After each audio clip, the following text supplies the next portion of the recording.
Adventures by Morse. Carlton E. Morse presents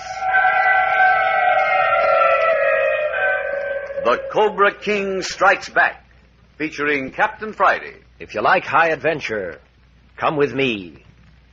If you like the stealth of intrigue, come with me. If you like blood and thunder, come with me.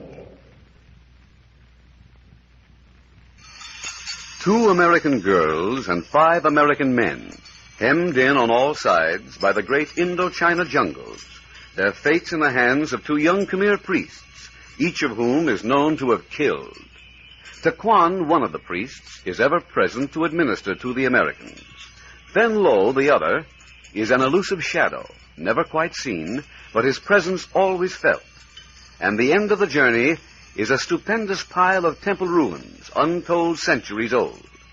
Earlier this evening, Captain Friday and Skip Turner held a private conversation on the stone balcony, 1,000 feet in the air, where the mountain monastery looked down over the vast wilderness of Cambodia. You know, Captain, we're in a sweet mess if the Kwan turns against Dr. Carter. Dr. Carter still swears by him. Even since he admitted killing that priest last night? Yeah. Doctor says he did it in defense of Patricia and Celia. No, of course, that lines up with the girl's story. You think this is the end of our journey? Well, looks like it.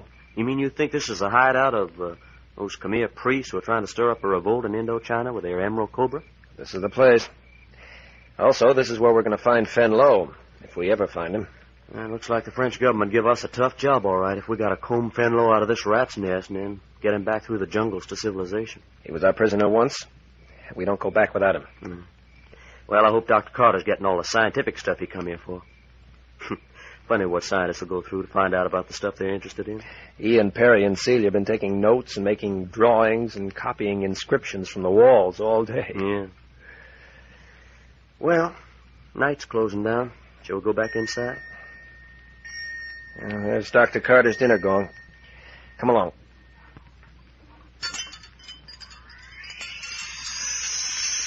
With the passing of the daylight, interest in the temple gave way to uneasiness, and, as night settled, to a nameless fear.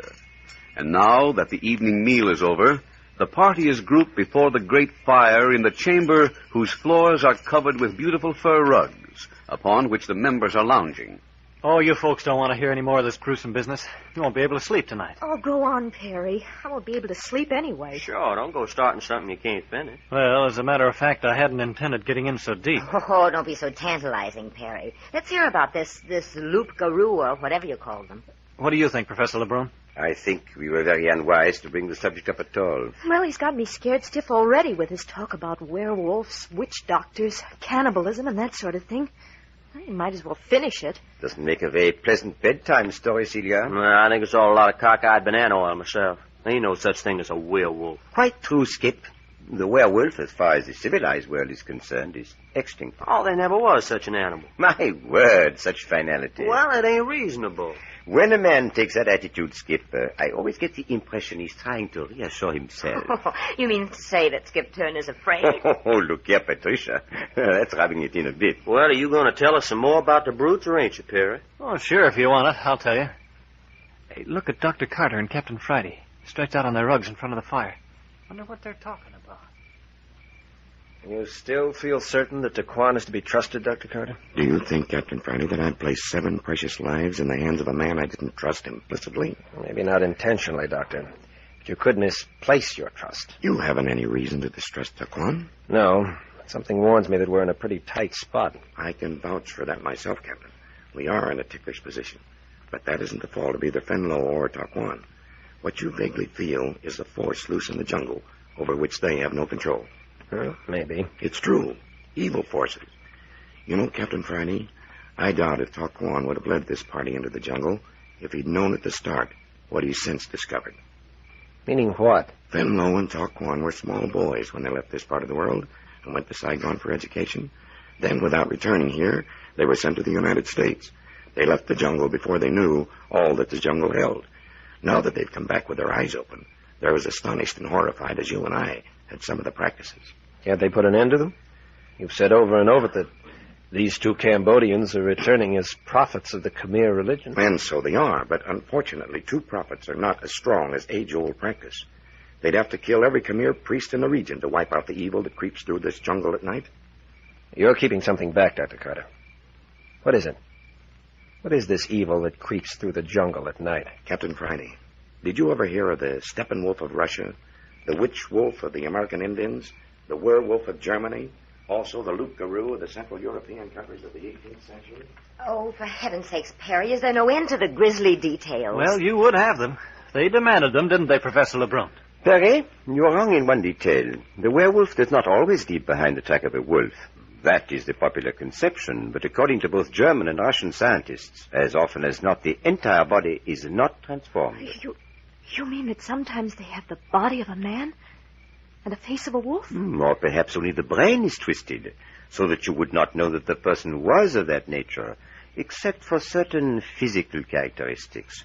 Oh, except, of course, when he was in one of his maniacal tempers. Then the thing that attacked Celia and me last night might have been one of those things? Except that I never before heard of the creatures inhabiting French Indo China. Professor, what are the physical characteristics? Well, how can you tell a werewolf? Eyebrows meeting across the nose. Oh, honestly, I've known a number of men whose... Oh, but that characteristic alone doesn't indicate anything, Patricia. Oh, what else? Long, slender, pointed fingers. Like mine? Even more exaggerated than yours, Celia. Oh. Sharp, pointed, elongated front teeth. Yeah? Wolf's teeth, huh? Usually a mop of black curly hair. Indicative of a wolf's pelt. Tendency towards an airy body. Oh, feel my hands, Patricia. They're as cold as ice. Oh, it's silly to go on talking like this. None of us will be able to sleep tonight. Well, you couldn't hire me to go into that room where we were last night. But, Professor Labrune... My dear child, haven't you had enough? No, I want to know all about it. What happens when they change from a man into a wolf? You know, Celia, they go in packs like wolves. They do? Sure. The pack has a leader. He's usually more possessed than the others. The changing of the moon affects him. You mean the moon changes him into a werewolf? Well, according to one theory. Yeah, sounds to me like it was just plain crazy. There's a very close connection, Skip. But what happens? Go ahead, Professor. You tell them. I'll put another log in the fire. Oh, Sierra. Oh, please. I'd much rather know the truth than just think about it, imagining all sorts of awful things. Queer. It must be in the air. I haven't spoken on this subject for years. I haven't even wanted to. The last time I took part in an open forum concerning werewolves was the night I left the university in Budapest, just before the war. It was winter time. An unrecognized son of Emperor Franz Joseph, a classmate, he took half a dozen of us to his winter place back in the forest for the holidays. Our host's name was Joseph. He was a peculiar chap. The same atmosphere that prevails tonight took hold of us. We sat about till midnight or so, eating cheese and a tough kind of rye bread and sloshing it down with mugs of stinging beer. Couldn't talk of anything but these human beasts. Someone would try playing the piano. Joseph led us in bawdy songs. No, it didn't work. The conversation always turned back to the same thing. How the leader of the werewolves races through the village streets calling to its pack, races into the night with swift, black shadows at his heels. Go on, Professor. Can't you picture it? Dignified, scholarly man seated poring over his books, beautiful home, warmth, comfort. And then suddenly, the savage howl of a wolf, the call of the pack. The man leaps to his feet. Blood rushes to his cheeks. The scholar stands trembling. And the howl comes again. He struggles with his collar as though strangling. He rips his clothes to shreds with his pointed nails. Then, suddenly from his own throat, comes a terrible, blood-curdling howl. The nauseating odor of the wolf permeates the room as he leaps through the window and is off into the night, the heels of the leader. Or perhaps it is a young husband, the distant howl. In terror lest he cannot get out of the house before his madness grasps him, he leaps from the bed beside his horrified wife and plunges headfirst from the window into the deep snow to howl and froth away into the night. And his poor wife lies shivering, wondering if her poor husband has not been torn to pieces by the wolves. You see, she is not aware that her husband is one of the mad pack. Oh, no. That was the manner in which we passed the hours until one by one we fell into a sort of stupor. Joseph slept right where he sat, and the rest of us did the same. I was awakened by the chilled air. It was morning. The fires were dead. The room was wretched. It still was littered with last night's work past and smelling foully of tobacco smoke and stale beer. I got up so stiff I could hardly move, and I shook the others awake. And then I noticed that one of the window panes was broken. Still stupid with sleep, I stumbled to it and I looked out. I took just one terrible look. I don't remember whether I cried out. I just fell to my knees and I gave myself up to the worst case of nausea I've ever known. For an hour and a half I was torn and racked with this terrible sickness. My stomach was in open revolt. The other 5 guests were no better off. Oh, we were put to bed. But the moment we were able to travel, we packed our bags and returned to Budapest. And 2 months later, I came to the United States. Well, what'd you see? The body of Joseph. Yeah? Murdered? Torn and ripped almost beyond recognition by fangs. Signs of wolf tracks in the snow all about. Professor Labrune, is this a true story? I was never more truthful in my life, Patricia. And it all happened just like things are happening tonight? As I said before, Celia, I never heard of that type of demon worship in this part of the world. But we smelled the animal smell. And the thing we saw was most certainly mad. Viciously mad. And it whimpered just like an animal. Listen. Oh, I didn't hear nothing. Be still. Dr. Carter, did you and Captain Friday hear anything? What is it, Professor? Just listen.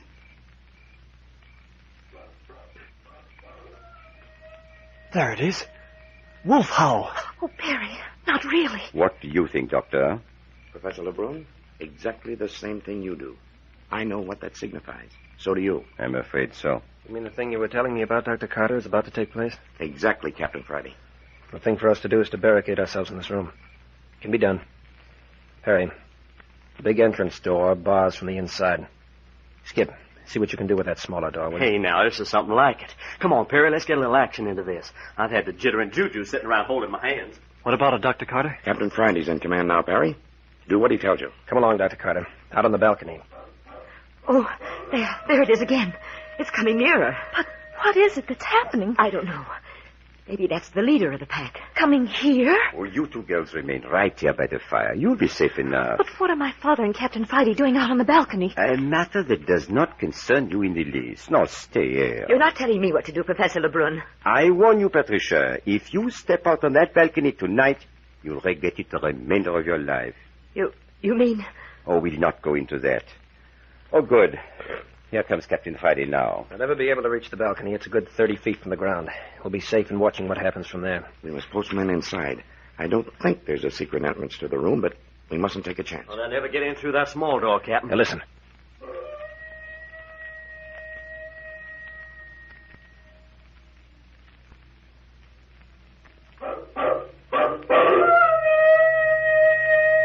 Did you hear that? That came from inside the temple. Somebody's responding to the call. I hope nobody in this room's a werewolf. Oh, my dear Celia. Look at Professor Labrune. He ran out on the balcony. Did you see the look on his face? Did you see his face?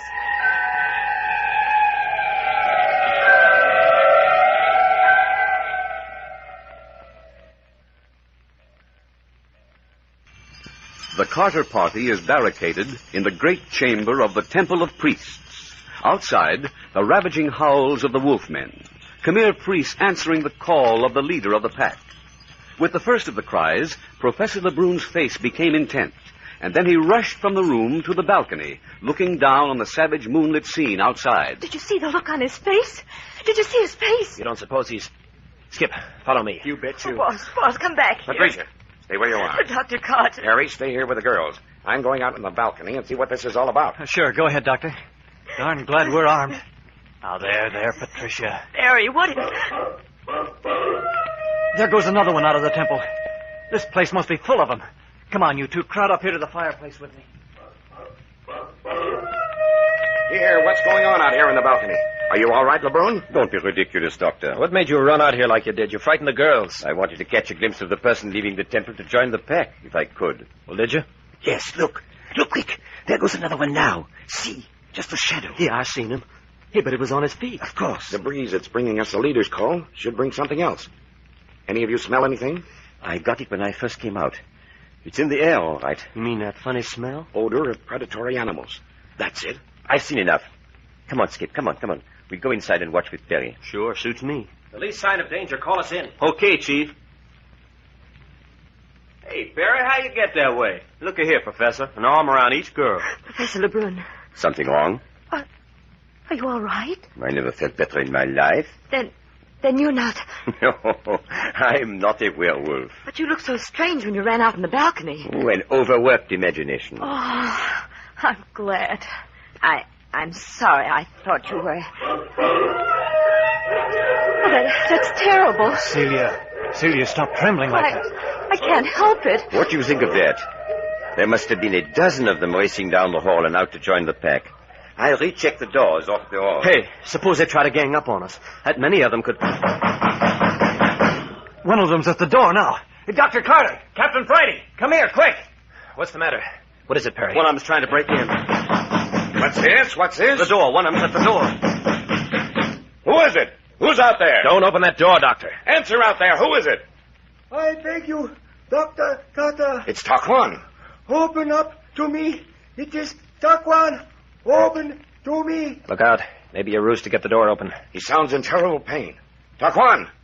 Are you alone? I am alone. Be quick before they come for me. I'm going to open the door. Wait a minute. Skip, keep your gun handy. I got it, Chief. Stand to the right of the door. Perry, take your gun and stand to the left of the door. Professor, you and I will stand directly in front. Dr. Carter, swing the door open and drop behind it so you'll be out of the line of gunfire. Oh, hurry. I can hear the poor fellow panting and groaning. Are you ready? Let her rip, Chief. Then open the door. Yes, he's alone, Captain. All right, drag him in, Skip. Yeah. Here they come. Close the door and bar it.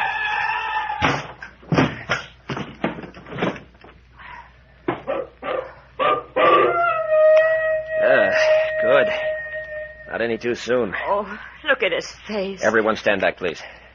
Here, Taquan, lie down in this robe. Perry, go to the fountain on the balcony. Bring me some water, will Here, you? look at him. All ripped up with claws. Might be serious. Get Labrune, Skip. This boy needs a professional. We'll have you fixed up in a minute. I need some bandages. Something clean. Well, I just got out a fresh underskirt, boss. Would that do? Yeah, take it off. Tear it up into strips about 2 inches wide, will you? All right. Go over behind that screen. Hurry. All right. Come with me, Celia. Yes, but I'm shaking so. It'll only be a minute. Here, Celia. Undo me in the back. I'll have to take my dress off. I can hardly make my fingers work. There. All right. Now the underskirt. Oh, the straps are pinned to the... Oh, never mind. Break them. Yank them loose. Here, like this. Oh, I'm jelly inside. I'm not brave at all. Well, I'm not brave either, but this is an emergency. Now, help me get back into my dress. All right. No, the other way. Oh, let it alone. I can do it better myself. Here, take the skirt and start ripping it up. Oh, I don't know what I'm doing. You want me to fasten you up again? No, never mind that now. Come on out in the light so we can see what we're doing. Here, give me the skirt. Here's your pan of water, Captain. All right, Skip. Hold the pan. I want Perry to help me bathe these scratches. What's keeping Labrune? He's checking the hall doors, Chief. Said he'd be right back.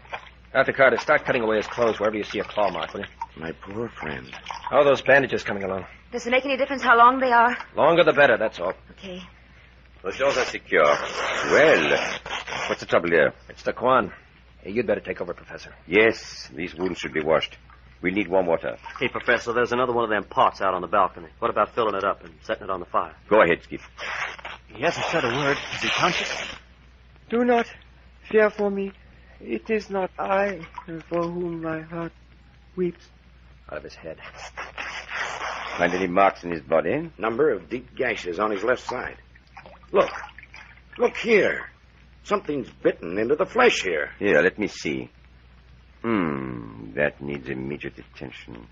Perry, you go on washing the face. Here, Captain, roll him toward you just a bit. There. That's better. Yeah, that's a humding of a fire. You'll have hot water in no time. Oh, wring out your handkerchief and hand it to me, Perry. Thanks. Captain Friday, take the longest blade of your knife and bury it in the coals for 2 minutes and then bring it to me. Hey, Professor, what's that for? Just stand back out of the light, will you, Skip? All my emergency equipment would be where I can't lay hands on it now that I need it. One still takes an awful lot of bandages. Well, we'll need them. Get a couple of the longest ones handy. Roll them up. Don't handle them any more than you can help. There now. Wash the blood out of that handkerchief and give it back to me, Perry. Here comes Captain Friday with the knife. All right. Never mind the rag, Perry. Give it to me quick, Captain. Hang on tight, Taquan. I'm going to burn out this wound. Oh, no. Oh, no. Don't let the girls watch. Sit on his legs, Doctor. Captain, will you and Perry hold his arms down? Ready? All over. Get hold of yourself, Celia. Now those bandages, Captain Friday. Here you are. Thank you, Captain. Water's hot now, Professor. Good. Skip, reach in my left upper pocket, unbutton the flap and get that vial. Got it? Okay, teacher. Drop 8 or 10 drops in the water. Perry, take a clean piece of cloth and rewash the wounds on his face while I finish bandaging this. Oh, yes, sir. You'll ever see a fellow with more nerve? Not a peep out of him after that one yell. Fainted, that's why. Won't try to bring him to, until we've finished. His heart's all right. Not much we can do, Captain. The professor seems to have things pretty well in hand. Yes, we've got his clothes cut away from all the slashes and cuts on his legs. Celia seems to be in a bad way. I'll see what I can do for her. Pretty rough experience. How are you, Patricia? All right, boss. That smell of burned flesh kind of got me for a minute. Well, you're taking it fine. Hang on. Thanks. Gee, did you ever see anyone so marvelous with his hands as Professor Labrune? Yes.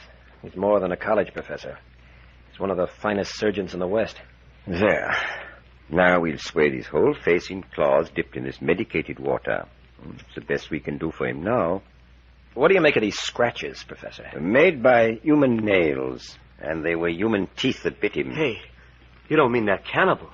Hardly. Cannibalism consists of more than tearing human flesh with nails and teeth. Not cannibals. Just plain demented fiends. In other words, werewolves. After a fashion, yes. Another strip of bandage, Patricia. Here, Professor. Good girl. Skip, put more water on the fire. Captain Friday, will you put your thumb on this bandage? Handicapped without adhesive tape. Hey, look, teacher. I ain't heard any sounds outside for quite a bit now. Maybe I could sneak out where your medical stuff is and bring it in. You'll do nothing of the kind, Skip. Those doors stay shut and barred. I agree. There, Perry. That will take care of his head and the worst of the body scratches. He looks more like a mummy than a living person. We've left openings for his mouth and eyes. Hey, look at that, Professor. He's moving. Coming around. That's good. Will he be in much pain? Oh, the worst is over. I've got to clean up a little myself now. Dr. Carter, what do you suppose Taquan meant when he said that it wasn't himself that his heart wept for? A queer sort of thing. I don't know exactly, Captain. I have a vague sort of idea, but I think we'll have to look to Taquan himself for the true explanation. How's Celia? Not so good. I made her lie down on a rug in front of the fire. Uh-oh. He's opening his eyes. Feel pretty sick, Taquan? Where is my friend, Professor Labrune? He'll be right back. Are you in pain, Taquan? No, not pain in my body. The bleeding is in my heart. Well, take it easy now. You're going to be all right. I am not badly hurt then. Nothing that won't be all right in a few days. Dr. Carter, come close. I want to tell you, you have no friends here among my people but myself. What's that, Taquan? What about Fenlo? You promised us the protection of Fenlo. What's happened, Taquan? Captain Friday, you need not worry longer about my brother priest, Fenlo. What's that supposed to mean? Can you tell us, Taquan?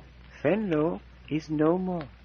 I have killed Fenlo, my brother priest, with my own hands. What, Taquan? You've committed another murder?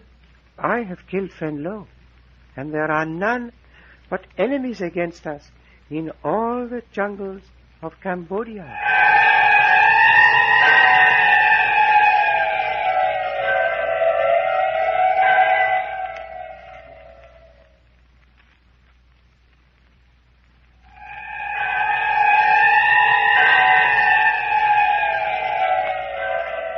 The ancient Khmer priests are out of hand.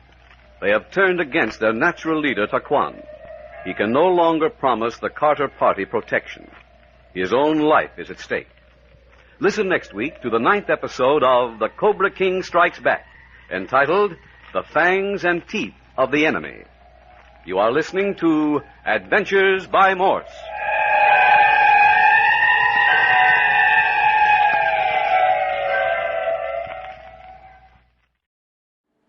Would you like a shout out? Leave a comment in the section below. Tell me who you want to shout out to, who you want to shout out from, and we'll get it up here for you.